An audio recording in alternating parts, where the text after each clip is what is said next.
আপনাদের পশ্চিমবঙ্গে একজন জাহিল আছে, আপনারা চিনেন কি চিনেন না, সিস্টার রাহুল বলে নাম, নাম শুনেছেন?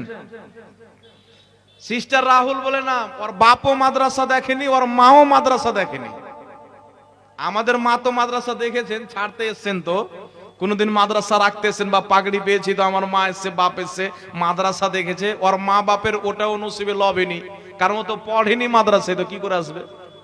আর ও এখন লামাযহাবীদের সবচেয়ে বড় বক্তা।